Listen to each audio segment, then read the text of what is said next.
ତାଙ୍କର କନଫେସନ୍ और इनफॉरमेशन ଉପରେ ଆମେ କାଲି डीवीएफ को एक गोटे ऑपरेशन पठाई गुंताबेड़ा और कदमगुड़ा एरिया जो कलमेला पीएस लिमिट आसी आज ही सकाले गोटे डंप मिलला ता डंप रे दीटा एसएलआर अच्छी दीटा कंट्री मेड पिस्तल अच्छी और आईडी अच्छी क्लेमोर माइन अच्छी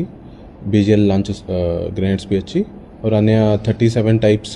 सामग्री भी अच्छी ऑलरेडी माओइस्ट मुक्त घोषित है मलकानगिरी एज पर डेडलाइन मार्च 31 डेडलाइन होता कंटिन्यूअस इंटरोगेशन उपरे जहाँ भी डंप्स अच्छी ता उपरे आम काम कंटिन्यूअस करूँ जोन रे भी पूरा मास रे 3टा डंप मिली मु डीवीएफ टीम को बधाई देवा चाहूँगी।